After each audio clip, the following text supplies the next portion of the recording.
నమస్తే, welcome to viral debate. చాలా రోజుల తర్వాత హైదరాబాద్లో రియల్ ఎస్టేట్ రంగం ఊపందుకుంటుంది. అయితే కరోనా తర్వాత ఇప్పుడు చాలామంది ఉద్యోగులు రియల్ ఎస్టేట్లో పెట్టుబడులు పెట్టడానికి లేకపోతే సొంతింటి కలను నెరవేర్చుకోవడానికి కూడా తమ ఆశలు ముందు అడుగులు వేస్తున్నారు. అయితే ఈ నేపథ్యంలో ఉద్యోగులు కూడా అపార్ట్మెంట్ల వైపు మొగ్గు చూపుతుంటే మరికొంతమంది నగర శివార్లలో రియల్ ఎస్టేట్ ఫ్లాట్లకి సంబంధించి సొంతంగా ఇండివిజువల్ హౌసెస్కి సంబంధించి కూడా వాళ్ళ ప్లాన్స్ చేసుకుంటున్నారు. అయితే దీనికి సంబంధించి రియల్ ఎస్టేట్కు సొంతంగా ఇల్లు తీసుకునే లేకపోతే ఫ్లాట్లు తీసుకునే వాళ్ళు ఎటువంటి నిబంధనలతో ముందుకు వెళ్ళాలి, ఎటువంటి ఏరియాలో చూస్ చేసుకోవాలి, దీనికి సంబంధించి మనతో పాటు విశ్లేషించడానికి ముప్పా సుబ్బయ్య గారు, west zone builders association president, అదేవిధంగా శ్రీనివాసరావు గారు, Pragathi Nagar builders association president, అదేవిధంగా శ్రీనివాసన్ గారు, కుక్కట్పల్లి బిల్డర్స్ ప్రెసిడెంట్ గారు.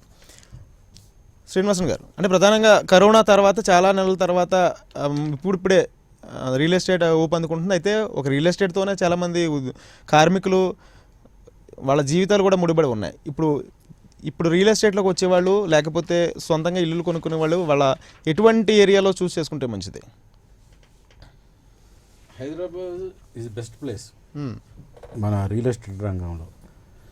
అయితే ఈ రంగంలో అసంఘటిత రంగ కార్మికులు ఉన్న రంగం రియల్ ఎస్టేట్. మిగతా రంగాలు ఏంటంటే ప్రావీణ్యం ఉండాలి, ఏదో ఒక రంగంలో మనం నిష్ణాతులే ఉండాలి, వాళ్ళకి వర్క్ వచ్చి ఉండాలి. కానీ ఈ అసంఘటిత రంగ కార్మికులు కొన్ని లక్షల మంది, కోట్ల మంది ఈ రియల్ ఎస్టేట్ రంగంలో ఉన్నారు. ఎవరైనా సరే ఇవాళ బతుకు తెరువు కోసాలంటే మన రియల్ ఎస్టేట్లో రంగంలో కార్మికులకి ఉంది ప్లేస్. అలాగే ఇల్లు కొనుక్కునే వాళ్ళకి కూడా హైదరాబాద్ ఈజ్ బెస్ట్ ప్లేస్. అలాగే ఇప్పుడు కరోనా వచ్చిన తర్వాత కొద్దిగా స్తబ్దత ఏర్పడింది. మన ఇండియాలో అన్ని రాష్ట్రాల నుంచి ఉన్నారు, బీహార్, బెంగాల్, ఒరిస్సా, మన యూపీ, ఎంపీ, ఇటు నుంచి చాలామంది ఇక్కడికి వచ్చి పనిచేస్తుంటారు. వాళ్ళందరూ మన కరోనా టైంలో చాలామంది వెళ్ళిపోయారు, ఒక 80-90% వెళ్ళిపోయారు.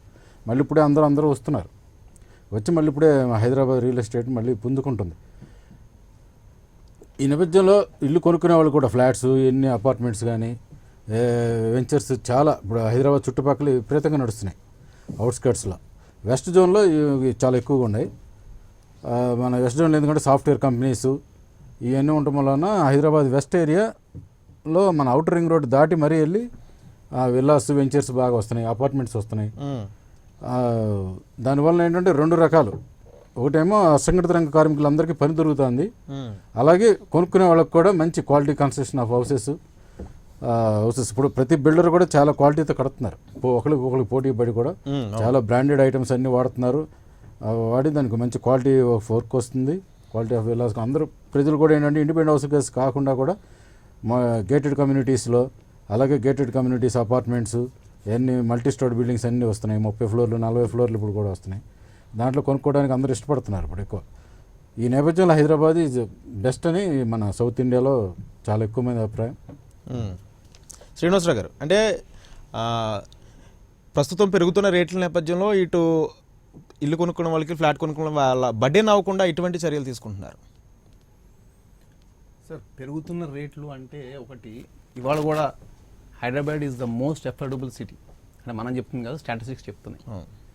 మనం అసలు మామూలుగా కొనుక్కునే వాళ్ళు జనరల్గా ఆలోచించేది ఏంటంటే ఎక్కడ తక్కువగా ఉంది ఒకటి, రెండోది ఇప్పుడు ఎందుకు పెరుగుతున్నాయి రేట్లు, దానికి కారణం ఉందా, మూడోది మనం ఆలోచించాల్సింది ఏంటంటే ఈ రేట్లు ఇక్కడ తాగితే ఇంకా పెరుగుతాయా, కారణాలు ఏంటి, పెరిగిన తర్వాత అక్కడి నుంచి పడిపోతాయా, అలాగే ఉంటాయా, ఇంకా ముందుకెళ్తాయా, ఇవన్నీ బేస్ చేసుకొని ఏ పరిచయం అయినా కొంటాడు. మన హైదరాబాద్ మార్కెట్కి సంబంధించి మనం ఒకసారి ఆలోచిస్తే 2014 నుంచి మనం ప్రయాణం ఎట్లా ఉందని చూస్తే 2014లో ప్రగతి నగర్ కానీ ఇలాంటి ఏరియాస్, ప్రగతి నగర్ ఎగ్జాంపుల్ చెప్తున్నాను, 2200, 2300 ఆ రేంజ్లోనే రేట్ ఉండేది మనకి ఫ్లాట్ ఎస్ఎఫ్టీ రేట్. ఇవాళ అది 4500 నుంచి 5000 దాకా వచ్చేసింది. అంటే అనేక కారణాలు, ఒకటి గవర్నమెంట్ స్టేబుల్గా ఉండటం, రెండోది ల్యాండ్ రేట్స్ పెరుగుతూ వెళతాం, మూడోది కన్స్ట్రక్షన్ కాస్ట్ విపరీతంగా పెరిగిపోతాం. మేము 2002 నుంచి కన్స్ట్రక్షన్ ఫీల్డ్లో ఉన్నాము. 2002లో మనకి 750 రూపీస్కి ఫ్లాట్ అమ్మేవాళ్ళం. ఇవాళ 750లో కన్స్ట్రక్షన్ కాస్టే లేదు. సో ఇది రోజు పెరుగుతుంది, ఎందుకంటే మ్యాన్ పవర్ కాస్ట్ పెరిగిపోయే కొద్దీ ఇదివరకు మ్యాన్ పవర్ కాస్ట్కి మెటీరియల్ కాస్ట్కి వ్యత్యాసం విపరీతంగా పెరుగుతుంది. ఇవాళ మెటీరియల్ కాస్ట్ కన్నా మ్యాన్ పవర్ కాస్ట్ చాలా ఎక్కువగా పెరిగిపోతుంది, స్కిల్డ్ లేబర్. సో ఈ నేపథ్యంలో ప్రతిసారి 2014లో ఎవరైతే ఇల్లు కొనుక్కోవాలనుకున్నారో ఆ రోజు అది కొంచెం ఎక్కువగా అనిపించి ఆగిపోయిన వాళ్ళు చాలామంది ఉంటారు. ఇవాళ వాళ్ళు కొనుక్కోలేని పరిస్థితి.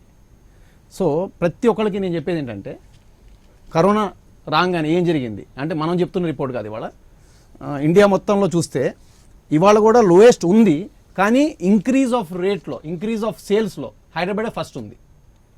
అంటే రేటు తక్కువగా ఉండి గ్రోత్లో ఎక్కువగా ఉంది హైదరాబాద్. ఎందుకంటే హైదరాబాద్లో కన్స్ట్రక్షన్ రంగంలో విపరీతమైన కాంపిటీషన్ ఉంది. అంటే వేరే సిటీలో 100 మంది బిల్డర్లు కడుతుంటే ఎగ్జాంపుల్ హైదరాబాద్లో 1000 మంది బిల్డర్స్ కడుతున్నారు. సో దీనివల్ల మనకి పరిశ్రమకి ఏమవుతుందంటే ఎక్కువ మంది పనిచేస్తున్నారు, దానివల్ల లబ్ధి కొంతగా. ఒక ఎగ్జాంపుల్, సింపుల్ ఎగ్జాంపుల్, ఒక పెద్ద బిల్డర్ ఉన్నారు, 1000 కోట్ల వ్యాపారం చేస్తారు. చిన్న బిల్డర్స్ 10 మంది ఉన్నారు, 10 కోట్ల వ్యాపారం 10 మంది చేస్తారు. సో దీనిలో ఏమవుతుందంటే ఇలా 10 కోట్ల వ్యాపారం చేసే చిన్న బిల్డర్లు ఎక్కువగా హైదరాబాద్లో ఉన్నారు. దీనివల్ల కాస్ట్ ఎఫెక్టివ్గా, కాంపిటేటివ్గా కస్టమర్కి ఇల్లు దొరుకుతుంది. సో దీనివల్ల లబ్ధి పొందుతుంది కస్టమర్స్. కాబట్టి మనకి అలాగే ఇన్ఫ్రాస్ట్రక్చర్ బాగుంది. మీరు ఓఆర్ఆర్ వచ్చిన తర్వాత చూడండి, వాళ్ళ ఓఆర్ఆర్ దగ్గర ప్రాంతం లైక్ ప్రగతి నగర్ ఓఆర్ఆర్ దగ్గరగా ఉంది, బాచుపల్లి ఉంది. ఓఆర్ఆర్ రాగానే బాచుపల్లి ఏరియా మొత్తం విపరీతంగా పెరిగిపోయింది. పెరిగిపోయి ఓఆర్ఆర్ యాక్సెస్ చాలా దగ్గర, కుక్కడపల్లి వాళ్ళు వెళ్ళాలన్నా వీళ్ళందరూ కూడా మన బాచుపల్లి వచ్చి ఓఆర్ఆర్ ఎక్కాలి. కాబట్టి ఇన్ఫ్రాస్ట్రక్చర్ బాగుంది అక్కడ. అలాగే నెక్స్ట్ ఇప్పుడు RRR రీజనల్ రింగ్ రోడ్ వస్తుంది, 750 crores ఇవాళ అనౌన్స్ చేశారు బడ్జెట్. దానివల్ల కూడా క్లస్టర్స్ వచ్చే అవకాశం ఎక్కువగా ఉంది, విల్లాస్ ఇవన్నీ కూడా. సో దీనివల్ల ఎకనామికల్ ప్రైజింగ్ లో మనకి ఎక్కువ భూమి అవైలబిలిటీ ఉంది హైదరాబాద్లో. సో డెఫినెట్గా ఇవాళ మీరు రిపోర్ట్స్ చూస్తే ప్రాపర్టీ టైగర్ అనే ఒక కంపెనీ రిపోర్ట్ ఇచ్చింది, ఏమని హైదరాబాద్ గ్రోత్ అద్భుతంగా ఉంది, 7% ఆఫ్టర్ కరోనా ఇంక్రీజ్ అయింది. ఏంటి సేల్స్లో, not about pricing, I'm talking about సేల్స్లో 7% ఇంక్రీజ్. కానీ when you compare to Bengaluru కూడా మంచి మనతో ఈ దగ్గరలో కాంపిటేటివ్ బెంగళూరు ఉంది, క్యాల్కటా ఉంది, వాళ్ళు 3% గ్రోత్లో ఉన్నారు. అలాగే చెన్నై, ముంబై చూస్తే కిందకి వెళ్ళిపోయారు, -4%లో ముంబై ఉంటే 4.9% మైనస్లో చెన్నై ఉంది. అంటే హైదరాబాద్ ఇవాళ లీడింగ్లో ఉంది. ప్లస్ రెండోది మనం చూస్తే టోటల్ ఇండియాలో లాస్ట్ 5 years నుంచి బెస్ట్ లివింగ్ ప్లేస్ హైదరాబాద్ కింద ఉంది. ఎందుకంటే కాస్మోపాలిటన్ కల్చర్, లాంగ్వేజ్ బ్యారియర్ అనేది ఎక్కడ లేదు. హిందీ మాట్లాడినా మనోళ్ళు వెల్కమ్ అంటారు, ఇంగ్లీష్ మాట్లాడినా వెల్కమ్ అంటారు, ఇంకో భాష మాట్లాడినా మనోళ్ళు చాలా ఆప్యాయంగా చేర్చుకుంటారు. అలాగే మీరు హైదరాబాద్ ఒక్కటే కాదు, ఇవాళ తెలంగాణలో అదర్ స్మాల్ సిటీస్ కూడా బాగా డెవలప్ అవుతున్నాయి. మీరు గమనిస్తే చాలా change, you see a sea change, there is sea change. Karimnagar, Warangal, Khammam, Nizamabad, ఇవన్నీ సెకండ్ గ్రేడ్ టైర్స్ కూడా బాగా డెవలప్. ఎందుకంటే అగ్రికల్చర్ మెయిన్ మనం ఆలోచిస్తే 2014లో మనకి 1.41 crores అగ్రికల్చర్ ల్యాండ్ ఉంది, ఇవాళ అది 2.10 crores వెళ్ళింది. సో దీనివల్ల మనకి ఏంటంటే కల్టివేషన్ పెరిగింది, దానివల్ల ఫుడ్ గ్రెయిన్స్ ఎక్కువ వస్తున్నాయి, బిజినెస్ ఎక్కువ జరుగుతుంది, మనీ ఎక్కువ వస్తుంది. అందరు తీసుకొచ్చి రియల్ ఎస్టేట్లో కొనుక్కోవటం, ఇల్లు ప్రతి ఒక్కరు కళ హైదరాబాద్లో ఒక ఇల్లు కొనుక్కోవాలి. సో వాళ్ళందరూ కూడా టౌన్స్ నుంచి సిటీస్కి ట్రావెలింగ్ మూవ్మెంట్ ఎక్కువైంది, ఈజీగా ఇన్ఫ్రాస్ట్రక్చర్, రోడ్స్ ఎక్సలెంట్గా వచ్చినాయి, బ్రిడ్జెస్ వస్తున్నాయి. సో ఆల్ దీస్ ఫ్యాక్టర్స్ నేను చెప్పేది ఒకటే, customer this the best time to buy. ఇంకా పెరిగేదే కానీ హైదరాబాద్ నెక్స్ట్ 5-10 years తగ్గేటట్టు నాకైతే కనపడట్లేదు. So they have to buy, put their money in right time. Right. Subbaiah గారు, అంటే కరోనా తర్వాత ప్రస్తుతం చిన్న మధ్య నిర్మాణదారుల ఆర్థిక పరిస్థితి ఏ విధంగా ఉంది? ముందుగా ప్రైమ్ న్యూస్ ప్రేక్షకులందరికీ నమస్కారం అండి. ఓ మంచి డిబేట్ పెట్టారు రాజేంద్ర గారు. థ్యాంక్ యూ అండి.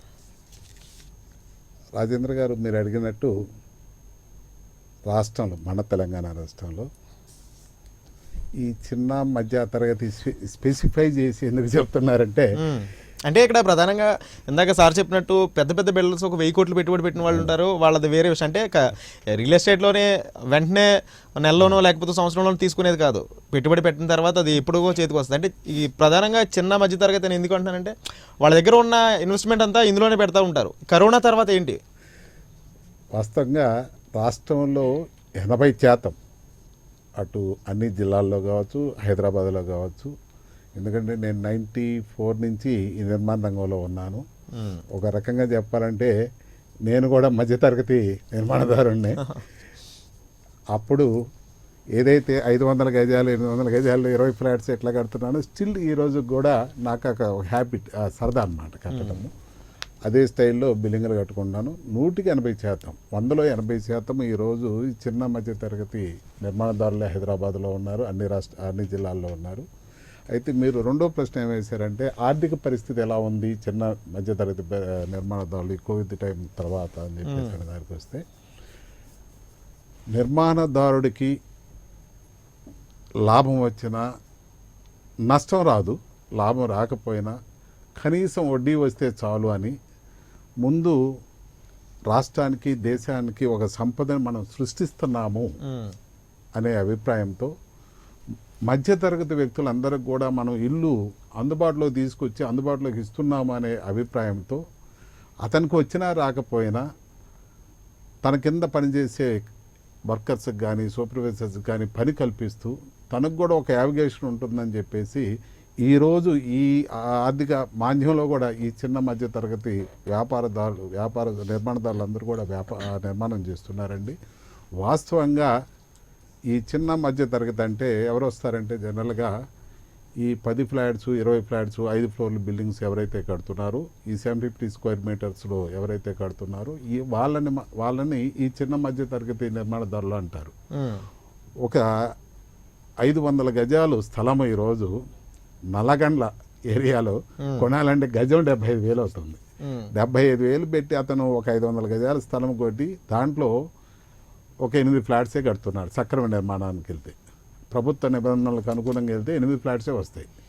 అతనికి ఆ land cost plus construction cost దాని మీద రూపాయి వడ్డీ కూడా రావటంల నిర్మాణం పూర్తయిన తర్వాత అమ్ముకుంటే.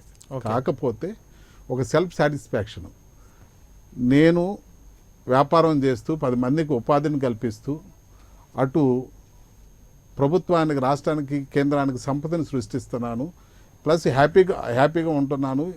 కాకపోతే ప్రభుత్వం నుంచి కూడా కొంచెం ప్రోత్సాహం ఈ చిన్న మధ్య తరగతి వాళ్ళకి కొంచెం ప్రోత్సహిస్తే, ఎందుకంటే రీసెంట్గా మేము అనేక డిబేట్స్లో అనేక కార్యక్రమాల్లో డిస్కస్ చేసాం. శ్రీనివాస్ గారు కూడా ఉన్నారు.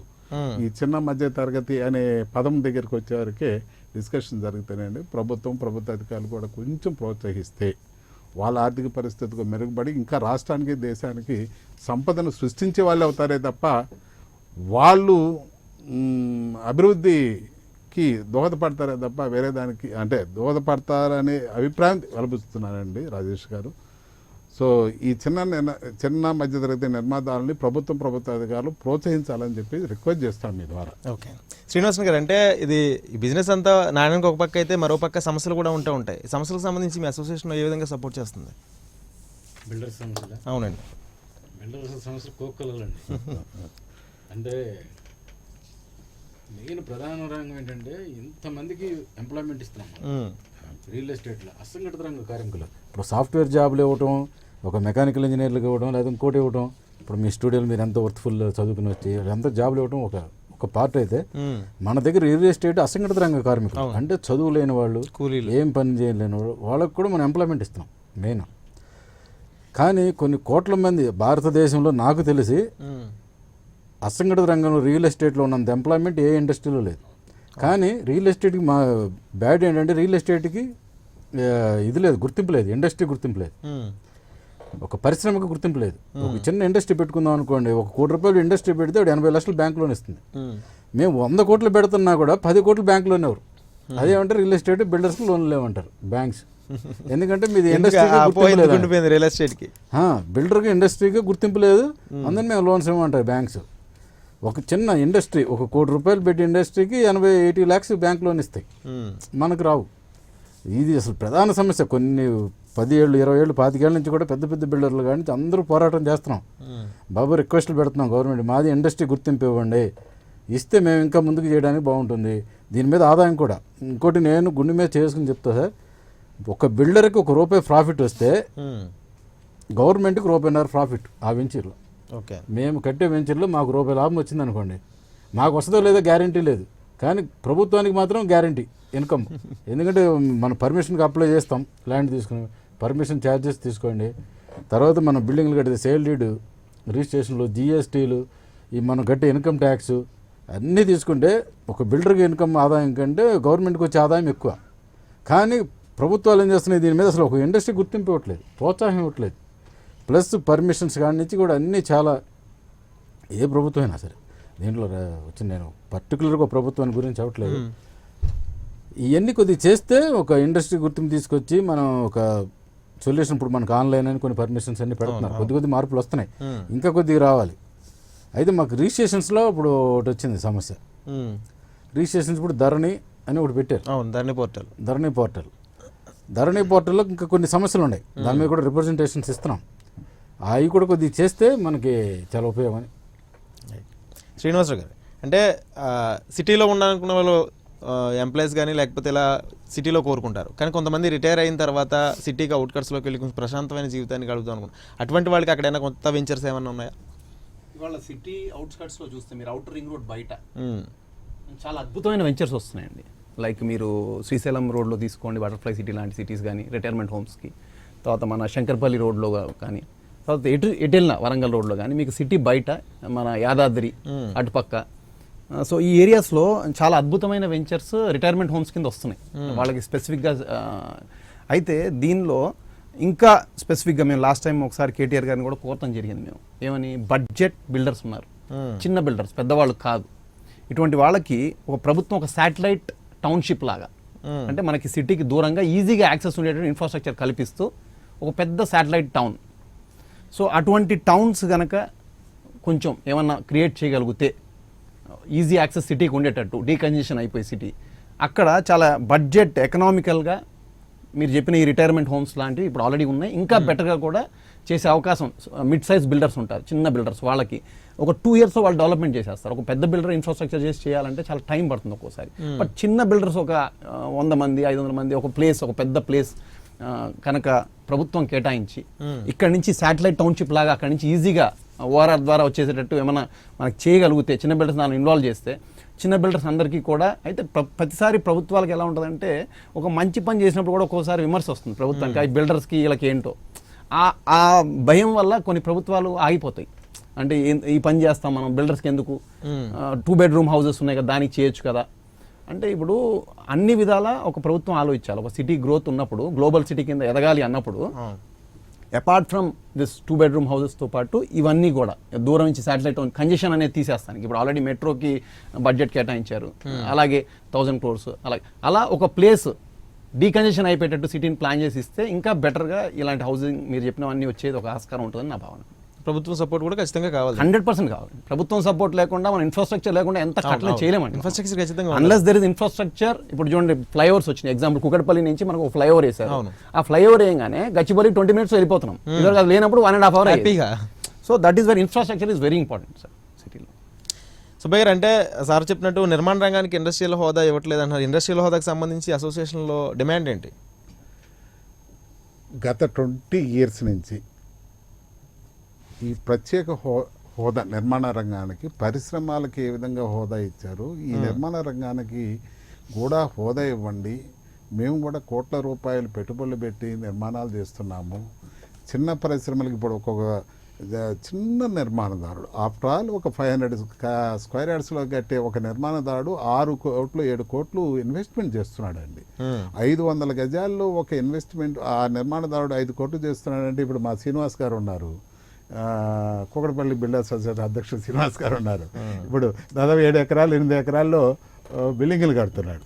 7-8 ఎకరాల్లో బిల్డింగులు కడుతున్నాడు అంటే ఎంత ఇన్వెస్ట్మెంట్ చేయాలో, దాని ఒక 500 గజాలకి 4-5 కోట్లు ఇన్వెస్ట్మెంట్ చేసేటువంటి నిర్మాణదారుడు 5 ఎకరాల్లో నిర్మాణం చేస్తుంటే ఎన్ని వందల కోట్లు ఇన్వెస్ట్మెంట్ చేయాలో మీరు ఆలోచన చేయండి. ఇన్ని వందల కోట్లు ఒక్క నిర్మాణదారుడు ఇన్వెస్ట్మెంట్ చేసి నిర్మాణాలు చేస్తున్నప్పుడు ఆ నిర్మాణ రంగానికి పరిశ్రమ హోదా ఇవ్వకపోవడానికి అభ్యంతరం ఏంటో ఇటు కేంద్ర ప్రభుత్వానికి అంటే ఏం ఆలోచిస్తుందో కేంద్ర ప్రభుత్వం. ఎందుకంటే ఇటు నెరెట్కో నుంచి తెలంగాణ బిల్డర్స్ ఫెడరేషన్, ట్రేడా కావచ్చు, క్రెడే కావచ్చు, ఈ నిర్మాణ సంఘాలన్నీ కూడా కొన్ని నాకు తెలిసి 12-13 సంవత్సరాల నుంచి బడ్జెట్ సీజన్లో వచ్చే టైంకి ముందు నుంచే ప్రిపేర్ అవుతారు వినతి పత్రాలు. ఏమాత్రం చీమ కొట్టినంత ఇది కూడా ప్రభుత్వం నుంచి ఆ విషయంలో స్పందన కనపడటం లేదండి. కాబట్టి ఏంటంటే అందరు నిర్మాణదారులు ఏకకంఠంతో ముక్తకంఠంతో నిర్మాణ రంగానికి పరిశ్రమ హోదా ఇవ్వండి అని చెప్పేసి డిమాండ్ అయితే ఉంది. దయచేసి ఇప్పటికైనా ఇటు రాష్ట్ర ప్రభుత్వాల తరఫున కానీ రాష్ట్ర ప్రభుత్వాలు కూడా కొంచెం ప్రోత్సహించి కొద్దిగా రికమెండ్ చేయాలండి. ఏది పరిశ్రమ వీళ్ళు ఇంత ఇన్వెస్ట్మెంట్ చేస్తున్నారు, ఈ నిర్మాణదారులు లేకపోతే మన రాష్ట్రం ఆర్థిక పరిస్థితి దెబ్బతింటుంది, వీళ్ళు కూడా మన రాష్ట్రాభివృద్ధిలో భాగస్వాములే అని చెప్పేసి ఆలోచించి రాష్ట్ర ప్రభుత్వం కూడా కొద్దిగా కేంద్ర ప్రభుత్వానికి అన్ని రాష్ట్ర ప్రభుత్వాలండి చేస్తే మటుకు పరిశ్రమ హోదా వస్తుంది. పరిశ్రమ హోదా వచ్చినందువల్ల కేంద్ర రాష్ట్ర ప్రభుత్వాలకి సంపద పెరుగుతుంది తప్ప సంపద తగ్గదండి. దయచేసి మీ టీవీ ద్వారా మీ కోరుకునేది ఏంటంటే దయచేసి కేంద్ర రాష్ట్ర ప్రభుత్వాలు ఇప్పటికైనా ఆలోచించమని చెప్పేసి మీ ద్వారా రిక్వెస్ట్ చేస్తున్నాను. రైట్, మనతో మాట్లాడిన పబ్లిక్ కాల్ ఉన్నారని శ్రీనివాస్ రెడ్డి గారు అనంతపురం నుంచి. నమస్కారం అండి. నమస్తే శ్రీనివాస్ రెడ్డి గారు. ఇప్పుడు బిల్డింగ్ కట్టేటప్పుడు తక్కువలో తక్కువ ఉన్నా కూడా 50% అమౌంట్ గవర్నమెంట్ పోతా ఉంది. సిమెంట్లు అయితేనేమి, కడ్డీలు అయితేనేమి, ఏ వస్తువు కొన్నా కూడా ట్యాక్స్ గవర్నమెంట్ పోతా ఉంది. కానీ సరిగా బిల్డర్స్ కి గుర్తింపు లేదనేది వాస్తవం. సేమ్ టైం ఏం చేస్తున్నారంటే మున్సిపాలిటీల్లో అప్రూవల్ పోతే 15% వసూలు చేస్తున్నారు. ఇది చాలా బాధాకరమైన విషయం. 5% పోతే 5% పెట్టే వాళ్ళ సొమ్మేం పోతుంది, పోదు. 15% మనం కట్టా కూడా మనం కట్టిన డబ్బులు మనకు దేశానికి ఉపయోగపడతాయంటే అట్టా లేదు. వీళ్ళంతా రాజకీయ నాయకులు, గవర్నమెంట్ ఉద్యోగస్తులు దాన్ని ఎక్కువ భాగం షేర్ చేసుకొని పంచుకుంటున్నారు. దీంట్లో ఎవరు సఫర్ అవుతున్నారంటే ఎవరైతే ఫైనల్ గా ఇల్లు కొంటున్నాడో ఆయన సఫర్ అవుతున్నాడు. కాబట్టి బిల్డర్స్ దయచేసి మున్సిపాలిటీకి మేము 5% కన్నా ఎక్కువ ఇవ్వము అని చెప్పేసి అంతా కలిసి ఒక ఉద్యమం లాగా మేము కట్టేది 5% అని చెప్పి చేస్తే కనీసం ఇల్లు కొనే వాళ్ళకు 10% అన్నా తగ్గడానికి అవకాశం ఉంటుంది అనేది నా యొక్క అభిప్రాయం. రైట్, అదండి. ఓకే అండి, థ్యాంక్ యూ అండి శ్రీనివాస్ రెడ్డి గారు. శ్రీనివాసన్ గారు, ప్రధానంగా కొద్ది ఇదో ఇష్యూ ఉంది బిల్డర్స్ సంబంధించి. ఫైనల్గా అంతిమంగా ఎవరైతే ఉన్నారో, ఎవరైతే ఫ్లాట్ కొనుక్కుంటారో ఉద్యోగులు, వాళ్ళ మీద బడ్డీని పడుతుంది ఖచ్చితంగా. బిల్డర్ కూడా ఇక్కడ లాభం రాకపోయినా మొదట్లో మీరు చెప్పినట్టు తను పెట్టిన ఎఫర్ట్స్కి, పెట్టిన ఖర్చుకి అమ్మడానికి చూస్తారు. కానీ ఇంకా ఫైనల్గా వచ్చేటప్పటికి ఎవరైతే లబ్ధిదారులు, వినియోగదారులు ఉన్నారో వాళ్ళ మీద భారం పడుతుంది. ఇదే వ్యాపారం అయినా సరే ఎండ్ ఆఫ్ ది కన్స్యూమర్కి పడుతుంది. అంటే లాస్ట్ కస్టమర్కి ఎవరైతే ఉన్నారో ఏ వ్యాపారం అయినా సరే వాళ్ళకి బడ్జెట్ పడుతుంది. మనం ఉండొచ్చు, మీరు ఉండొచ్చు, లేదా ఎవరైనా. ఇప్పుడు శ్రీనివాసరెడ్డి గారు చెప్పారు 15% అయిపోతుంది. అది మన చేతిలో లేదు, ప్రభుత్వాల చేతిలోనే తగ్గించేది. ఇప్పుడు నా విన్నపం ఏంటంటే మీ ద్వారా ప్రభుత్వం 6.1% ఇవాళ కలెక్ట్ చేస్తుంది stamp duty and registration charges. Builders association తరపున, అందరి తరపున నేను ప్రభుత్వానికి విన్నపం చేసుకుంటానండి. కర్ణాటక రాష్ట్రము 2% చేసింది. కనీసం మన 3% అన్న స్టాంప్ డ్యూటీ తగ్గించి ఒక 1 year 2 years చేశారనుకోండి, ప్రజలకు ఉపయోగపడుతుంది. స్టాంప్ డ్యూటీ తగ్గిస్తే అది రాష్ట్ర ప్రభుత్వం చేతిలోనే ఉంది, చేయగలం. అప్పుడు బడ్జెట్స్ పడుతుంది. అంటే జిఎస్టీ 5% కట్టాలి, రిజిస్ట్రేషన్ 6.1% కట్టాలి, మళ్ళీ మిగతా ఎన్ని ఛార్జెస్ అవి పడుతుంది. అందువల్ల ఇప్పుడు శ్రీనివాసరెడ్డి గారు చెప్పినట్టు అందుకని ప్రభుత్వం కూడా ఇప్పటి నుంచో ఉంది ఇది. స్టాంప్ డ్యూటీ తగ్గించమని అసోసియేషన్స్ కూడా రిప్రజెంటేషన్ ఇచ్చినాయి. ప్రభుత్వం కనుక చేయగలిగితే సో దానివల్ల ఆటోమేటిక్గా మీరు అన్నట్టు ఎండ్ ఆఫ్ ద కన్స్యూమర్కి తగ్గడం వల్ల కొంచెం ఇంట్రెస్ట్ చూపిస్తారు. కాబట్టి అవునవును, అప్పుడు బిజినెస్ పెట్టుబడి పెట్టడానికి ఇంట్రెస్ట్ చూపిస్తారు, ఆటోమేటిక్గా బిజినెస్ పెరుగుద్ది. బిజినెస్ పెరగడం వల్ల ఎవరైతే అసంఘటిత కార్మికులు ఉన్నారో వాళ్ళందరికీ ఎంప్లాయ్మెంట్ దొరుకుద్ది. శ్రీనివాసరావు గారు, ఒకవేళ ఇవి మీరు ఏదైతే ఇండస్ట్రియల్ హోదా అంటున్నారు, ఇండస్ట్రియల్ హోదా వల్ల వచ్చే లబ్ధి ఏంటి అసలు బిల్డర్స్ కానీ, లేకపోతే అల్టిమేట్గా ఉండే కార్మికులు కానీ? ఎప్పుడైతే ఇండస్ట్రియల్ హోదా వస్తుందో ఆటోమేటిక్గా ఒక ఇన్ఫ్రాస్ట్రక్చర్, ఒక నీట్, ఒక స్ట్రక్చర్డ్ ఫామ్లో, ఒక స్టాండర్డ్ ఆపరేషన్ ప్రొసీజర్స్, ఒక స్ట్రక్చర్డ్ ఫామ్లో ఒక బిల్డింగ్ కన్స్ట్రక్షన్ లైన్ అనేది వస్తుందండి. దానికి లోన్స్ ప్రాసెస్ కానీ, రీపేమెంట్ ప్రాసెస్ కానీ చాలా నీట్గా ఉంటుంది. కస్టమర్కి ఒక స్టాండర్డైజ్డ్ ప్రోడక్ట్ వచ్చే అవకాశము చాలా ఎక్కువగా ఉంటుంది దాంట్లో. So customer end of the day customer లబ్ధి పొందే అవకాశం ఎక్కువ ఉంటుంది. సో ఇది ఈ హోదా ఇస్తాం వల్ల ఎంప్లాయీస్ ఎవరైతే దీనిలో పనిచేస్తున్నారో వీళ్ళందరికీ కూడా ఒక చక్కటి ఒక కంఫర్ట్, లైక్ ఈఎస్ఐ కానీ, పిఎఫ్లు కానీ, ఇవన్నీ కూడా ఒక సిస్టమేటిక్ వేలో వచ్చే అవకాశం చాలా ఎక్కువగా ఉంటుంది. అంటే పనిచేసే సంఖ్య చాలా ఎక్కువగా ఉంది. ఇవాళ మనకి రైతాంగం తర్వాత హైయెస్ట్ వర్కింగ్ ఎవరు ఎక్కడ ఉంది అంటే కన్స్ట్రక్షన్, ఇన్ దిస్ ఇన్ఫ్రాస్ట్రక్చర్ ఫీల్డ్లోనే ఉంది. Second highest GDP contributor is construction industry. So ఖచ్చితంగా దీనికి ఇవ్వాల్సిన అవసరం చాలా ఆవశ్యకత ఉంది. సో మీ ముఖాన నేను వాళ్ళని రిక్వెస్ట్ చేస్తున్నాను, తప్పకుండా దీన్ని కన్సిడర్ చేసి చేస్తాం. చాలా ఆరోగ్యకరంగా మన మొత్తం దేశానికి ఉంటుందని నా భావన అండి. Okay sir. సుబ్బయ్య గారు, అంటే కంపేర్ టు అదర్ సిటీస్తో పోల్చుకుంటే మనకున్న ఫెసిలిటీస్ ఏంటి? ఇక్కడ ఎక్కువ పెట్టుబడి పెట్టడానికో, లేకపోతే ఇక్కడ ఇల్లు ఏర్పాటు చేసుకోవడానికో వాళ్ళకున్న ఇంట్రెస్ట్ ఏ విధంగా కాల్కులేట్ చేసేదాన్ని? థ్యాంక్ యూ రాజేష్ గారు, మంచి ప్రశ్న వేశారు. పక్క రాష్ట్రాల కంటే మన రాష్ట్రంలో ఎక్కువ మంది వచ్చి ఇన్వెస్ట్మెంట్ చేస్తున్నారంటే మన అదృష్టం, తెలంగాణ రాష్ట్ర అదృష్టం. మన రాష్ట్ర ప్రభుత్వం కానీ అదేవిధంగా పక్క రాష్ట్రాల్లో ఈ కొన్ని కారణాల వల్ల, కొన్ని రాజకీయ కారణాల వల్ల అక్కడ పెట్టుబడిదారులందరూ కూడా ఇంట్రెస్ట్ లేకుండా మన తెలంగాణ రాష్ట్రానికి వచ్చి ఇన్వెస్ట్మెంట్ చేయటం వల్ల యాక్చువల్గా ఆర్థిక మాంద్య టైంలో మేము ఎప్పుడైతే ఈ 2019-2020లో ఈ ల్యాండ్ రేట్స్, స్థలాల రేట్లు తగ్గుతాయని భావించాం మేము అందరం కూడా. సామాన్య మానవుడు కూడా అందుబాటులోకి వస్తాయేమో, ఈ ల్యాండ్ కాస్ట్, ప్లాట్ల కాస్ట్ తగ్గిపోతాయేమో అని చెప్పేసి అనుకున్నాం. దాంతోపాటు ఈ నిర్మాణానికి సంబంధించినటువంటి రా మెటీరియల్స్ రేట్స్ కూడా తగ్గుతాయి అనుకున్నాం.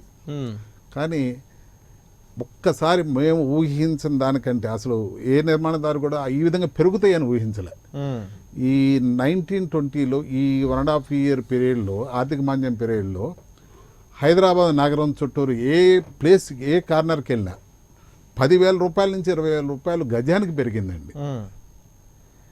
పెరిగి మాకే ఆశ్చర్యగా ఒక్కసారి ల్యాండ్ వాల్యూస్ పెరగటము, అదేవిధంగా ల్యాండ్ ఓనర్స్కి బెనిఫిట్ కావటము, అట్లా నిర్మాణదారుడికి ఒక రకంగా చెప్పాలంటే మీరు ఇందాక ఒక ప్రశ్నలో కొనుగోలుదారుడి మీద వ్యయం పెరుగుతుంది. ఆటోమేటిక్గా చివరికి వెళ్ళి పాపం అది ఈ వ్యయమంతా కొనుగోలుదారుడి మీద పడుతుంది. మేము కూడా దాన్ని ప్రోత్సహించడం లేదు, కానీ మన రాష్ట్ర ప్రభుత్వం చేసుకునే అదృష్టం. ఎందుకంటే పక్క రాష్ట్రాల కంటే మన రాష్ట్రంలో ఈ రియల్ ఎస్టేట్ రంగం కొంచెం ఒక రకంగా చెప్పాలంటే మిగిలిన ఒక మంచి దశలో ఉంది. అంటే అటు ల్యాండ్ కాస్టు, స్థలాల కాస్టు విషయంలో చూస్తే మంచి దశలో ఉంది. వాళ్ళు హ్యాపీగా ఉన్నారు. కానీ కొనుగోలుదారుడికి మాత్రం పాపం భారం పెరిగి, అయ్యో నాకు రేట్లు పెరిగిపోతున్నాయి హైదరాబాద్లో అనుకున్నాడు. కానీ ఆ తగ్గించే పరిస్థితి నిర్మాణదారుల్లో లేదు. కారణం ఏంటంటే ఇటు ఇవన్నీ పెరగటం వల్ల నిర్మాణ వ్యయం పెరిగి, మేము ఆ రేట్ ఆఫ్ ఇంట్రెస్ట్ ఇదివరకు ₹2, ₹1.5 ఇంట్రెస్ట్ రూపాయలకు దించుకొని వాళ్ళకి కొనుగోలుదారుడికి అందిస్తున్నాం. అట్ ది సేమ్ టైం ఇందాక మా శ్రీనివాసరావు గారు అన్నట్టు పక్క రాష్ట్రాలన్నీ కూడా ఈ ఆర్థిక మాంద్యం పీరియడ్లో కొద్దిగా వెసులుబాటు, కొనుగోలుదారుడి మీద బరువు పడకుండా ఈ రిజిస్ట్రేషన్ ఫీజులు, తర్వాత అంటే కేంద్ర ప్రభుత్వం నోటీసులో GST ఉంది కాబట్టి వాటిని మనం అడగలేము. రాష్ట్ర ప్రభుత్వం దగ్గర ఈ రిజిస్ట్రేషన్ స్టాంప్ డ్యూటీ అనేది 6% ఉంది. దాన్ని కొంచెం తగ్గిస్తే నిర్మాణదారుడు కొంచెం ఉత్సాహంగా ముందుకు వచ్చి కొనుగోలు చేస్తారని మా అభిప్రాయం. రైట్. దాని గురించి శ్రీనివాసన్ గారు చెప్పాలి. శ్రీనివాసన్ అంటే తెలంగాణ ప్రభుత్వం ఇప్పటివరకు బిల్డర్స్కి, మీ చిన్న బిల్డర్స్ అసోసియేషన్ కానీ బిల్డర్స్ కానీ ఎటువంటి రాయితీలు ఇస్తుంది? ఇంకా స్పెషల్గా మీరు ఏ ప్రోత్సాహకాలు కోరుకుంటున్నారు? నాకు తెలిసి రైతులు అయితే ఏమి లేవండి. మేము కోరుకునేది ప్రధానంగా స్టాంప్ డ్యూటీ తగ్గిస్తే మనకి అవుతుంది. నేను ఇంతకుముందు కూడా చెప్పాను, మన ఇండస్ట్రీ గుర్తింపు, పరిశ్రమ గుర్తింపు వస్తే ఏమవుతుందంటే ప్రధానంగా బ్యాంక్ లోన్లు వస్తాయి. బ్యాంక్ లోన్లు వస్తే మన మీద బర్డెన్, ఇంట్రెస్ట్ బర్డెన్ తగ్గుద్ది. ఇప్పుడు మనం బయట ఇంట్రెస్ట్ తెచ్చుకున్నాం అనుకోండి, రేట్ ఆఫ్ ఇంట్రెస్ట్ ఎక్కువ ఉంటుంది జనరల్గా బయట. అదే బ్యాంక్ నుంచి వస్తే మనకి 9%, 8%, 10% బ్యాంక్ ఇంట్రెస్ట్ వస్తాయి. అంటే ఆఫ్ తగ్గుతుంది ఇంట్రెస్ట్. ఎప్పుడైతే మనకి ఇంట్రెస్ట్ బర్డెన్ తగ్గి మనకి ప్రాజెక్ట్ కాస్ట్ తగ్గిందో అది మనం ట్రాన్స్ఫర్ టు ది కన్జ్యూమర్కి ఇవ్వగలుగుతాం. అప్పుడు మనం ఇంకా హ్యాపీగా కొనుక్కునే వాళ్ళకి కూడా పడుతుంది. ఈ పరిశ్రమ హోదా రాకపోవడం వల్ల బ్యాంక్స్ లోన్ ఇవ్వట్లేదు, అది ప్రధానమైన సమస్య. కన్జ్యూమర్కి ఏంటంటే కొద్ది స్టాంప్ డ్యూటీ తగ్గడం వలన వాళ్ళకి చాలా కలిసి వస్తుంది. లైక్ పర్మిషన్స్ సంబంధించి పర్మిషన్స్ ఇప్పుడు ఆన్లైన్లో చేస్తున్నారు. ఇంకా కొద్ది క్లారిటీగా ఈజీగానే ఉంటుంది. అది ప్రస్తుతానికి పేపర్ మీద ఈజీగానే వస్తుంది, కానీ ప్రాక్టికల్గా వచ్చేప్పటికి ప్రాక్టికల్గా వచ్చే టైంకి అది ప్రాక్టికల్గా వచ్చేప్పటికి చాలా కొన్ని ప్రాబ్లమ్స్ ఉన్నాయి. అవి కూడా రెక్టిఫై చేసి మనకి కొద్ది ఈజీ ప్రాసెస్లో వస్తే బాగుంటుందని కొద్ది డేస్ ఫిక్స్ చేసగలిగితే, బాబు ఈ పర్మిషన్ ఈ డేస్ లోపు ఇవ్వగలగాలి అని పెట్టగలిగితే బాగుంటుంది. అయితే సింగిల్ విండో సిస్టమ్ లేదు. ఇప్పుడు మనకి ఒక డిపార్ట్మెంట్ మనం పర్మిషన్ తీసుకోవాలనుకోండి, మల్టీ స్టోరీ MSB అంటాం. మల్టీ స్టోరీ బిల్డింగ్స్కి వెళ్తే ఎయిర్పోర్ట్ పర్మిషన్ కావాలి, ఫైర్ డిపార్ట్మెంట్ కావాలి, అన్ని డిపార్ట్మెంట్స్లో మనం పర్మిషన్కి అప్లై చేయాలి, తీసుకోవాలి. అలా కాకుండా సింగిల్ విండో కనుక అప్లై చేయగలిగితే వాళ్ళే ఆ పర్మిషన్స్ అన్ని తెప్పించుకోగలిగితే ఈజీగా ఉంటుందని. ఈ బర్డెన్ అంతా బిల్డర్ మీద పడకుండా ఉంటుంది, ప్రాజెక్ట్ కూడా త్వరితగతిన పూర్తి అవడానికి సింగిల్ విండో అవుతుంది. అవును, అప్పుడు మనకి ఈజీ యాక్సెస్ బాగుంటుందని ఆ ప్రభుత్వం అది కొద్దిగా ఆ దిశగా ఆలోచిస్తే బాగుంటుందని. రైట్. శ్రీనివాసరావు గారు, అంటే ఇండియాలోనే ఇప్పుడు ఇన్వెస్ట్మెంట్ మోడల్లో 3rd, 4th ప్లేస్లో హైదరాబాద్ ఉంది. అయితే దీనికి సంబంధించి రైట్ ఇన్వెస్ట్మెంట్ చేయడానికి కరెక్ట్ ప్లేస్ ఏది? అంటే సిటీలోనా లేకపోతే సిటీ అవుట్కాస్ట్లోనా? సార్ ఇప్పుడు సెక్టర్ పాకెట్స్ ఏవైతే ఉన్నాయో ఈ పాకెట్ వీక్గా ఉందని చెప్పే పరిస్థితి కరెక్ట్ కాదు సిటీకి సంబంధించి. ఎందుకంటే అవుటర్ రింగ్ రోడ్ వచ్చిన తర్వాత కనెక్టివిటీ ఆఫ్ ద సిటీ చాలా కంఫర్టబుల్గా తయారైంది. ఇదివరకు కండ్లకోయ రోడ్ అది కంప్లీట్ కాలేదు ఒకప్పుడు ఓవరాల్. సో ఆ సెక్టర్ కొంచెం వీక్గా ఉండింది అప్పుడు. బట్ ఇప్పుడు చూస్తే సిటీ అవుటర్ రింగ్ రోడ్ మొత్తం కంప్లీట్ అయిపోయింది కాబట్టి ఎక్కడ సెక్టర్ అక్కడే బ్యూటిఫుల్గా గ్రో అవుతుంది. ఇప్పుడు ఇటు పక్క చూస్తే మనకి వెస్ట్ జోన్ అయిపోయి ఇటు మీరు ఇటు నుంచి బాంబే హైవేలో ఎంత దూరం వెళ్ళిపోండి గ్రోత్ బాగుంది. మీరు మళ్ళీ అటు ఈస్ట్ సిటీ వైపు చూస్తే ఉప్పలేపు అటుపక్క కూడా డెవలప్మెంట్ బ్రహ్మాండంగా వస్తుంది. కొంపల్లి వైపు వస్తుంది, ఇటు శంకర్పల్లి వైపు వస్తుంది, అటు శ్రీశైలం హైవేలో వస్తుంది. ఎందుకంటే సిటీకి పారామీటర్స్ అనేవి గ్రోత్కి చాలా కంఫర్టబుల్గా ఉన్నాయి. సో కాకపోతే కోర్ ఏరియా కింద ఎప్పుడు కూడా మీకు గచ్చిబౌలి సరౌండింగ్ ఏరియాస్ ఇప్పుడు ప్రస్తుతానికి బాగా కోర్ ఏరియా కింద ఉంది. నార్సింగ్ కానీ ఈ ఏరియాస్ అన్నీ బాగా డెవలప్ అవుతున్నాయి. Because of being a core ఏరియాకి దగ్గర ప్రాక్సిమిటీలో ఉండటం వల్ల వాటికి బాగా గ్రోత్ అనేది అవుటర్ రింగ్ రోడ్కి చాలా దగ్గరగా ఉంది, మెయిన్ సిటీకి చాలా దగ్గర ఉంది కాబట్టి ఈ ఏరియాస్ బాగా గ్రోత్ అనేది బాగా పెరుగుతుంది అనమాట మనకి ఆ ఏరియా. సో ఆ ఏరియా మనం బాగా స్పీడ్గా ఉందని చెప్పొచ్చు. మియాపూర్ కానీ శంకర్పల్లి ఏరియాస్ కానీ తర్వాత కొల్లూరు కానీ ఇవన్నీ ఏరియాస్ అన్ని బాగా గ్రోత్ స్పీడ్గా ఉన్నాయి. శ్రీనివాసరావు గారు, అయితే ధరణి వచ్చిన తర్వాత ధరణికి సంబంధించి ఇప్పుడు వ్యవసాయ భూములు వ్యవసాయేతర భూములకు సంబంధించి కూడా ఒక కొంతమేర ఆ పని జరుగుతుంది. అది ఎంతవరకు లాభసాటి? ధరణి అనేది ఒక మంచి అంటే ఒక స్టెప్, ఒక కాన్సెప్ట్ గవర్నమెంట్ తీసుకుంది. దాన్ని పర్ఫెక్ట్గా ఇంప్లిమెంట్ చేయగలిగితే చాలా వరకు మాన్యువల్ ఇంటర్వెన్షన్ మధ్యలో ఎక్కువ మంది ఇంటర్ఫియరెన్స్ లేకుండా సిస్టమ్ అనేది ప్రాసెస్ అనేది ఈజీగా వెళ్ళిపోయే సిస్టంలో రిజిస్ట్రేషన్ జరుగుతాం కానీ ఇవన్నీ జరిగే ప్రక్రియ ఇవాళ ఆల్రెడీ నాన్ అగ్రికల్చర్ ఏవైతే ఉన్నాయో వాటికి స్టార్ట్ చేసేసారు. వ్యవసాయ మన అగ్రికల్చర్ ల్యాండ్స్కి స్టార్ట్ చేసేసారు. నాన్ అగ్రికల్చర్కి ఏదైతే ఉందో ఇంప్లిమెంట్ చేశారు కానీ దానిలో కొంచెం, ఎందుకంటే అగ్రికల్చర్ ల్యాండ్లో సింపుల్గా ల్యాండ్ ఒకటి ఉంటుంది కాబట్టి రిజిస్ట్రేషన్ ప్రాసెస్ ఈజీ. ఇవాళ మీరు కనుక తెలంగాణలో ఎక్కడైనా సరే రిజిస్ట్రేషన్ ఒక భూమి అగ్రికల్చర్ ల్యాండ్ రిజిస్ట్రేషన్కి వెళ్తే వెంటనే వితిన్ 15-20 minutes ఒక స్లాట్ ఇస్తారు. స్లాట్ ఇచ్చిన తర్వాత 15-20 minutesలో మీకు రిజిస్ట్రేషన్ అయిపోతుంది. పాస్బుక్ అప్డేషన్ కూడా, పాస్బుక్ కొత్తది ఇష్యూ అయిపోతుంది. అంటే అది నిజంగా కళ్ళలో కూడా మేము ఊహించండి అది. అంటే ఇదివరకు ఎప్పుడు అలా అంత ఎందుకంటే ఇదివరకు మనం రిజిస్ట్రేషన్ చేయించుకుంటే ఒక రైతు దగ్గర ఎవరి దగ్గర మనం భూమి కొనుక్కున్నా, ఒక రైతు దగ్గర ఇంకో రైతు కొనుక్కున్నా దానికి ఫస్ట్ రిజిస్ట్రేషన్ అవ్వాలి, తర్వాత మళ్ళీ ఎంఆర్ ఆఫీస్ దగ్గర ప్రాసెస్ పెట్టాలి, 45 days ప్రాసెస్లో అదంతా జరగాలి, మళ్ళీ కాకపోతే ఇంకా వెయిట్ చేయాలి. అలా నెలలు పెండింగ్ పడిపోయేవి. భూమి కొనుక్కుంటాం కానీ అప్డేషన్ చేయించుకోవడం కాదు, అలా పెండింగ్ పడిపోయేది. దట్టు ఇంకొక విషయం ఏంటంటే ఏవైతే ఈ మధ్యలో ఉన్న అధికారులు కొనుక్కున్న అందరూ కాదు, కొన్ని చోట్ల ఇబ్బందులు కూడా ఎదుర్కోవాల్సిన పరిస్థితి వచ్చేది. అన్ని రకాలు మీరు చెప్పినట్టు నిజంగా అన్ని రకాలు. సో ఇప్పుడు ఎంత క్లారిటీ అంటే ఒకప్పుడు మీరు ఆలోచిస్తే ఫొటోస్ ఉండేవి కాదు, సిగ్నేచర్ చేస్తే రిజిస్ట్రేషన్ డాక్యుమెంట్ రెడీగా ఉండే, అది ఎవరిదో కూడా తెలియదు, ఒకటే ప్రాపర్టీకి 10 రిజిస్ట్రేషన్లు అయిపోయి ఆ పరిస్థితి ఉండేది. క్రమక్రమేణా కేవైసీ దాకా వచ్చింది, ఆన్లైన్ అంతా జరిగింది. ఒక సిస్టమ్, ఒక స్టెప్ ముందుకు ఫోటోల ప్రక్రియ వచ్చింది. ఫోటోల ప్రక్రియ తర్వాత ఇప్పుడు ధరణి అంటే ఇంకా క్లారిటీ. అంటే ఫ్యూచర్లో మనం నెక్స్ట్ జనరేషన్కి వెళ్ళే కొద్దీ క్లారిటీ ఆఫ్ డాక్యుమెంటేషన్. అంటే ఇవాళ రిజిస్ట్రేషన్ జరిగింది, ఇంకా ఆన్లైన్లో ఇప్పుడు కూర్చొని షేర్ మార్కెట్లో ఎలా ఇన్వెస్ట్ చేసుకుని ఎలాగా అమ్మేసుకుంటున్నాం అలా కొనుక్కుంటున్నాం, అదే విధంగా అంటే మనం కూడా మన పిల్లలకు ఒక క్లారిటీ, తర్వాత నెక్స్ట్ జనరేషన్కి ఒక క్లారిటీ అనేది ఎక్కడైనా ఉండాలి. మనం వేరే దేశంలో వెళ్తే మేము ఒకసారి ఒక మీటింగ్లో అడిగాము, కంక్లూజివ్ టైటిల్ తెలంగాణలో కావాలి. కంక్లూజివ్ టైటిల్ ఏంటి అంటే ఒక భూమి కొన్నామంటే ఆ భూమి సపోజ్ రేపు ఎవరిని వచ్చి దాన్ని క్లెయిమ్ చేస్తే రిజిస్ట్రేషన్ డిపార్ట్మెంట్ రిజిస్ట్రేషన్ చేసిన తర్వాత ఎవరిని వచ్చి క్లెయిమ్ చేసి ఈ భూమి నాది అంటే నా బాధ్యత లేదు, గవర్నమెంట్ డబ్బులు ఇచ్చుకోవాలి, గవర్నమెంట్ కోర్టు చూసుకోవాలి, నాకు సంబంధం లేదు. That is conclusive title. అట్లాంటి కంక్లూజివ్ టైటిల్ ఎప్పుడైతే మనం తెలంగాణలో ఇచ్చే పరిస్థితి తీసుకొస్తామో ఆ రోజున మేము అడిగాం, 2-3 సార్లు ప్రభుత్వాన్ని అడిగాం, చాలా పాజిటివ్గా స్పందించారు. అప్పుడు సార్ జియో ట్యాగింగ్ చేయండి ప్రాపర్టీని, కంక్లూజివ్ టైటిల్ ఇవ్వండి. అలా ఇచ్చిన రోజున ఏం జరుగుతుందంటే మీకు తెలంగాణలో ఉన్న భూములకు కానీ అగ్రికల్చర్ భూమి ఏ భూమికైనా సరే ప్రపంచం మొత్తంలో ఎక్కడి నుంచి అన్న వచ్చి ఇన్వెస్ట్ చేసి వర్క్ చేస్తానికి సిద్ధపడతారు. అష్యూరెన్స్ ఉంటుంది ఖచ్చితంగా, 100% అష్యూరెన్స్. బికాస్ గవర్నమెంట్ అంటే దానివల్ల ఏమవుతుందంటే స్టాంప్ డ్యూటీ, ఇప్పుడు స్టాంప్ డ్యూటీ 6%, 2% ఇవన్నీ చెప్తున్నారు. కానీ ఫస్ట్ ఒక ప్రాపర్టీకి గ్యారంటీ కావాలి.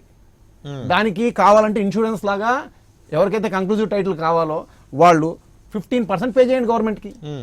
అక్కర్లేని వాళ్ళు వదిలేండి, తీసుకోండి, మీకు నమ్మకం ఉంది మీ టైటిల్ మీద తీసుకోండి. అంటే అటువంటి ప్రక్రియ అంటే it's all new thought process. ఎవరైతే పని చేస్తారో వాళ్ళకి ఎక్కువ తిట్లు పడతాయి, వస్తే బెస్ట్ రిజల్ట్ వస్తుంది, లేకపోతే తిట్లు ఏదో ఒకటి. పని చేయని వాళ్ళకి ఏదీ లేదు. సో కాబట్టి పని చేస్తా ధరణి ప్రాసెస్కి వెళ్ళిన తర్వాత ఇప్పుడు ఒక సిస్టమ్ వచ్చింది.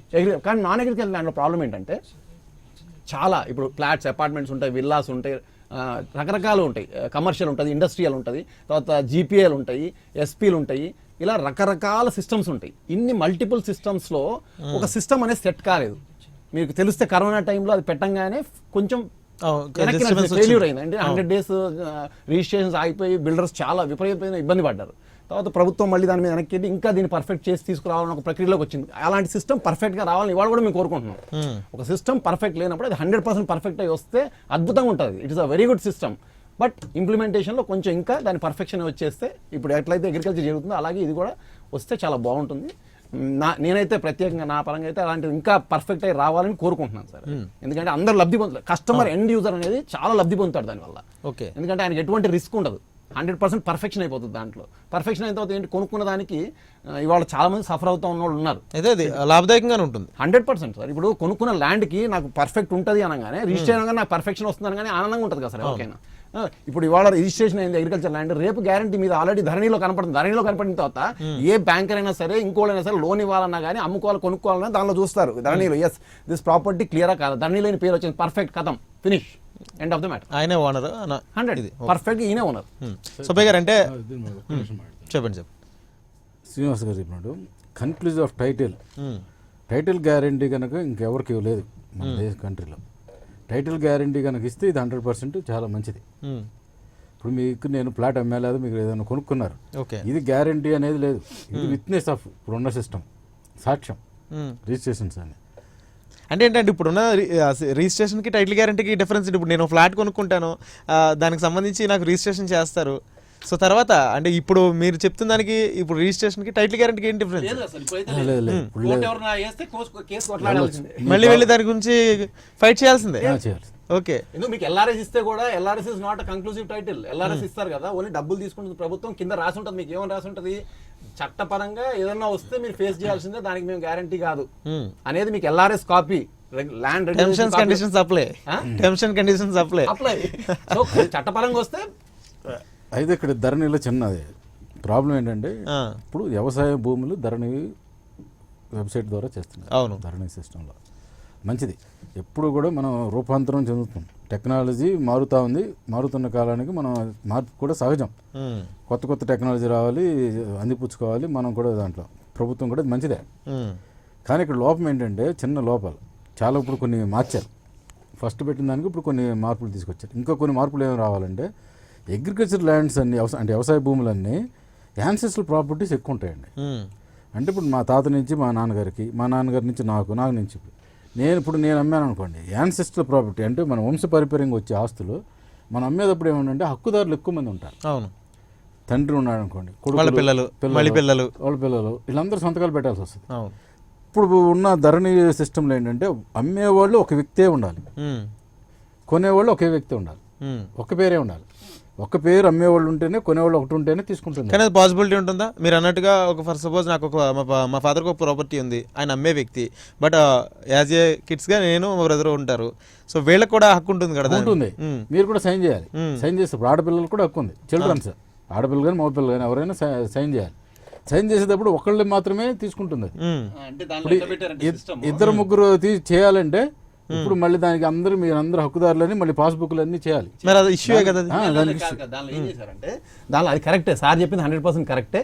దాన్ని అలా చేస్తాం కొంచెం ఇబ్బందిగానే ఉంది. ఇప్పుడు వాళ్ళ ఆలోచన ఏం చేశారంటే, ఇప్పుడు సపోజ్ ఈ భూమి ఉంది, దీనిలో ఎవరి పార్ట్ వాళ్ళకి డివైడ్ గా చూపియాలి అని వాళ్ళ ప్రక్రియతో డిజైన్ చేశారు.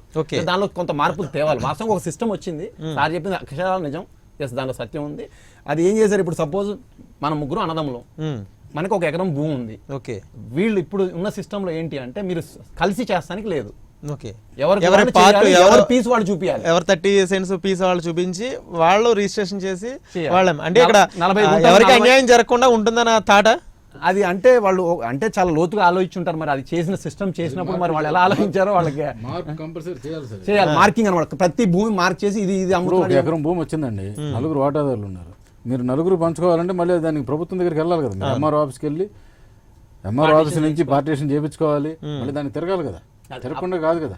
ఇప్పుడు అనుకోండి, ఇప్పుడు ఉన్న సిస్టమ్ అంటే మీరు 4 ఒకేసారి రిజిస్ట్రేషన్ చేసేస్తారు, అయిపోతుంది. కావట్లేదు ఇప్పుడు. కొనుక్కునే వాళ్ళు ఇప్పుడు నేను ఒక్కడే కొనుక్కోలేను, మన 2-3 కలిసి కొనుక్కుందాం అనుకున్నాం ప్రాపర్టీ, కుదరదు కదా. కొనుక్కునే వాళ్ళు కూడా ఒకటే పేరు ఉండాలి. ఓకే, అది కూడా అంతే. మళ్ళీ 3 ముక్కలు అది కూడా మరి పడ్డానే కదా కొనుక్కున్న వాళ్ళకి. సో వాళ్ళకి ఎలా అది ఇప్పుడు అలా ఆ విధంగా కొన్ని వందల రిజిస్ట్రేషన్లు ఆగిపోయి ఉన్నాయి ఈ రాష్ట్రంలో.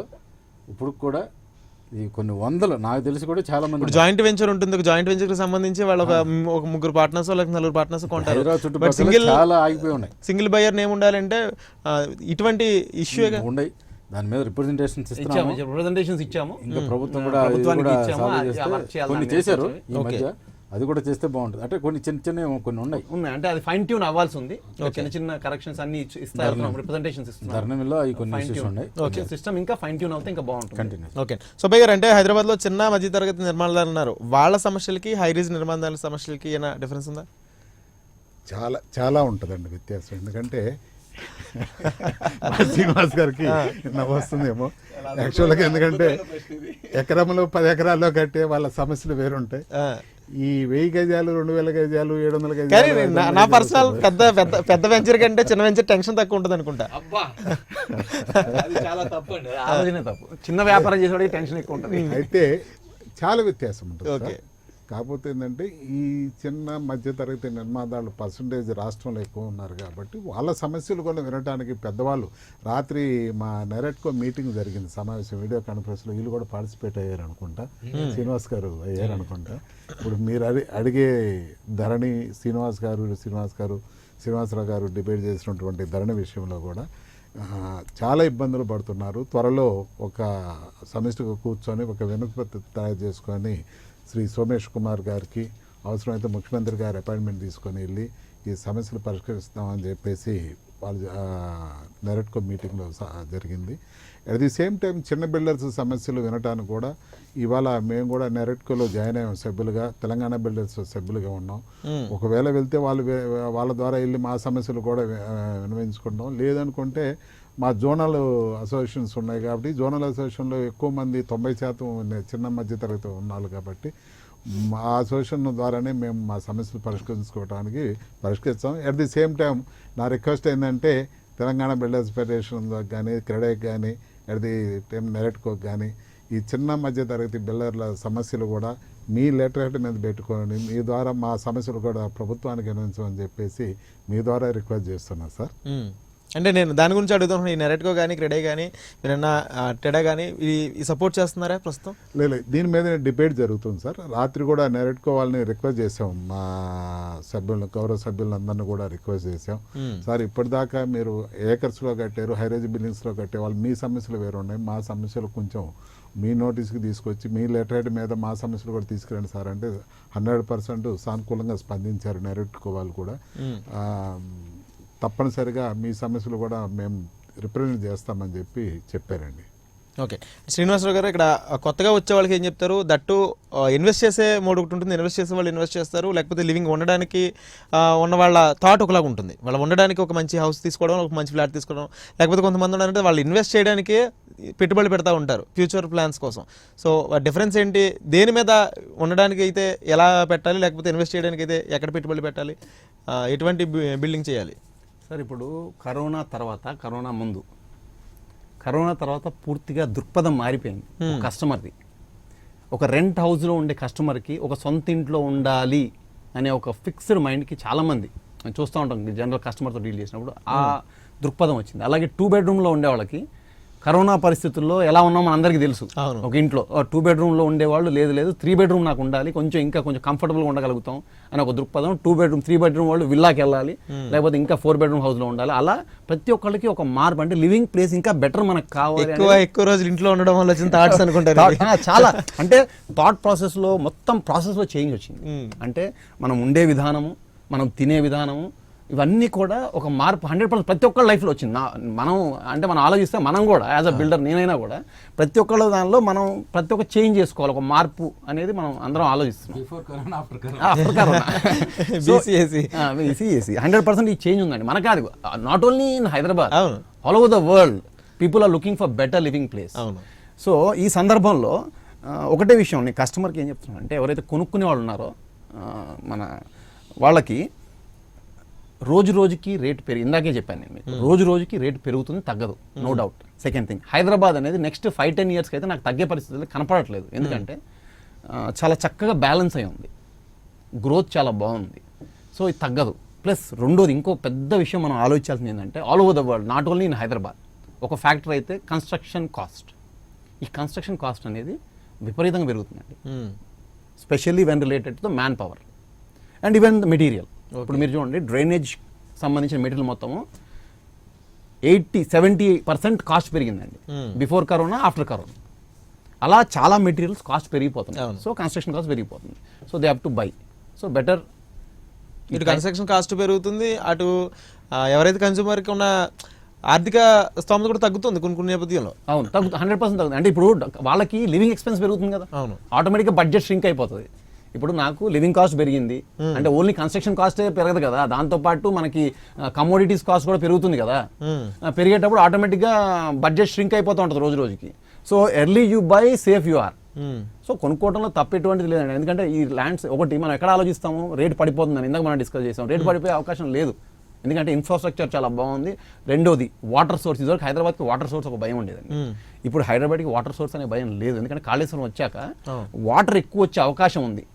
ప్రధానమైన సమస్య ఇది. ప్రధానం, ఎందుకంటే సమ్మర్ వస్తే మీకు తెలుసు ఎలా ఉండేది హైదరాబాద్, ఇవాళ కూడా. ఇప్పుడు మెల్లగా ఇంకా టైం పడుతుంది, అంటే ఐ డోంట్ సే ఇప్పుడు అయిపోతుందని, బట్ ఒక ఆశ్వాసన ఏమొచ్చింది, గతంతో పోలిస్తే బెటర్, చాలా బెటర్, ప్లస్ ఇంకా 100% బెటర్ అవుతుంది, ఎందుకంటే కనపడుతుంది, ఆ స్కోప్ కనపడుతుంది అనమాట, ఎందుకంటే వాటర్ సోర్స్ కనపడుతుంది కాబట్టి. సో ఈ అంశాలన్నీ గురించి మనం ఎక్కడ ఇన్వెస్ట్ చేసుకున్న హైదరాబాద్లో, అంటే ఎప్పుడైనా సరే ఇన్వెస్ట్మెంట్ అనేది ఒకటి ఎక్కడ తక్కువ ఉంటే అక్కడ ఇన్వెస్ట్ చేసుకుంటే ఎక్కువ పెరిగే ఆస్కారం ఉంటుంది. సో మేజర్ సెక్టర్స్ మీకు ఎట్లా కనపడుతున్నాయి అంటే, మీకు అందరికీ కూడా ఎవరు అనాలిసిస్, ఎవరు ఇంటి దగ్గరలో ఉండేది వాళ్ళు చూసుకుంటారు సార్ ఫస్ట్. ఇప్పుడు నేను ఉప్పల్లో ఉంటాను, లేకపోతే ఇంకో దగ్గర ఉంటాను, మహేశ్వరం దగ్గర ఉంటాను, నేను ఆ దగ్గరలో చూసుకుంటాను, ప్లేస్ కి సంబంధించి అదే విధంగా ఉండడానికి ఆ జాబ్ ఏరియాకి నియర్ బై చూసుకుంటాం. వేరే సిటీ నుంచి వచ్చే వాళ్ళు ఏం చూస్తారు, హైదరాబాద్లో ఓవరాల్గా గ్రోత్ స్పీడ్ ఎక్కడ ఉందని చూసుకుంటారు. ఓకే, సో సెంట్రల్ సెక్టర్స్కి వెళ్తారు, ఆ దగ్గరలో ఉన్నది. అట్లా ఇప్పుడు RRR వస్తుంది, రీజనల్ రింగ్ రోడ్, దీనివల్ల ఆ రింగ్ రోడ్ దగ్గరలో హైదరాబాద్కి దగ్గరున్న ప్రాక్సిమిటీ ఏదని చూసుకుంటున్నారు జనాలు, ఆ దగ్గర అక్కడ పెరుగుతూ ఉంటుంది మళ్ళీ, అంటే బయట నుంచి వచ్చే ఇన్వెస్టర్స్ అక్కడ ఇన్వెస్ట్ చేస్తారు, ఎక్కడ సేఫ్గా ఉన్నాయి ల్యాండ్స్ అని. శ్రీనివాసన్ గారు, ఫైనల్గా అంటే ఇక్కడ కొంత ఇల్లీగల్ ఇష్యూస్ కూడా ఉంటున్నాయి, ఎవరైనా ఇన్వెస్ట్ చేయాలనుకుంటే దీనికి సంబంధించి చాలా భయపడుతూ ఉంటారు, ఇల్లీగల్ అది లీగలా ఇల్లీగలా ఏంటంటే, అది సమగ్ర భూ సర్వే వచ్చిన తర్వాత దీనికైనా ఆస్కారం ప్లస్ అయ్యే అవకాశం కనిపిస్తుందా? ఇది రెండు కొద్దిగా డిఫరెంట్. లీగల్ ఇల్లీగల్ అంటే మనము ఇవాళ కొనుక్కోవడానికి అన్ని వెబ్సైట్స్ వచ్చినాయి, ప్రతి బిల్డర్స్, చాలా మంది బిల్డర్స్ అందరికి వెబ్సైట్స్ ఉంటున్నాయి, దాంట్లో పర్మిషన్స్ అన్ని పెడుతున్నాము. రెరా అని ఒక యాక్ట్ వచ్చింది, రెరా యాక్ట్ వచ్చిన తర్వాత కొనుక్కునే వాళ్ళకి చాలా 100 రెట్లు ప్లస్ పాయింట్, ఎందుకంటే ఎవరైనా తప్పు చేస్తే కూడా దాని మీద ఇమీడియట్గా రెరా అరెస్ట్ చేయడానికి అధికారాలు ఉన్నాయి బిల్డర్. అందులో రెరా అప్రూవ్డ్ ప్రాజెక్ట్ అంటే 100% సేఫ్. ఓకే, మనం అవన్నీ చూసుకుని కొనుక్కోవచ్చు. ఓకే, తర్వాత ఇల్లీగల్ కట్టేవాళ్ళు అది వేరు, మీరు బిల్డర్స్ కాకుండా అది లీగల్ కొంత ఏరియాస్ కడతారు, అది వేరు. లీగల్గా మనం అన్ని కొనుక్కునే వాళ్ళకి ఇబ్బంది ఏం లేదు, మల్టీ స్టోరీ. తర్వాత మీరు ఇంకోటి అడిగారు, సమగ్ర భూ సర్వే.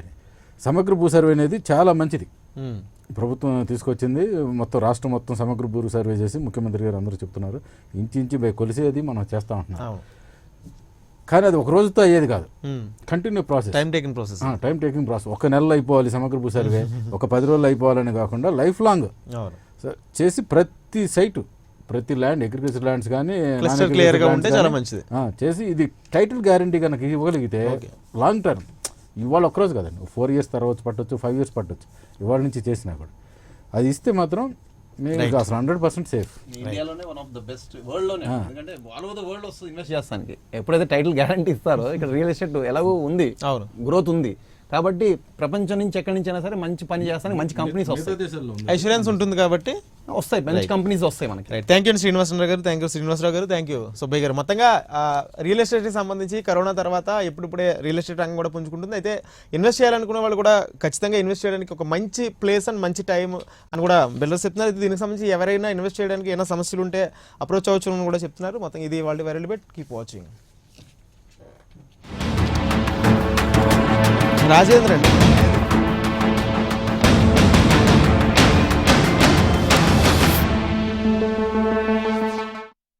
మీ పిల్లలకి పెళ్లి సంబంధాలు వెతుకుతున్నారా? అయ్యో, ఎన్ని సంబంధాలు వెతికినా సంబంధాలు కుదరట్లేదని విచారిస్తున్నారా? మరి ఇంకెందుకండి ఆలస్యం? జ్యోతి మ్యాట్రిమోనీ యాప్ ని మీరు డౌన్లోడ్ చేసుకోండి. మీ పిల్లల ఉజ్వలమైనటువంటి భవిష్యత్తుకి శ్రీకారం చుట్టండి. jyotimatrimony.com 88624005. ఇప్పుడే రిజిస్టర్ చేసుకోండి. శ్రీ శ్రీ శ్రీ త్రిదండి శ్రీమన్నారాయణ రామానుజ జీయర్ స్వామివారి మంగళాశాసనములతో శ్రీ రామదూత సేవా సమితి వారు సుందరకాండ పారాయణము అనేటువంటి ఒక మహాయజ్ఞాన్ని నిర్వహించబోతున్నారు.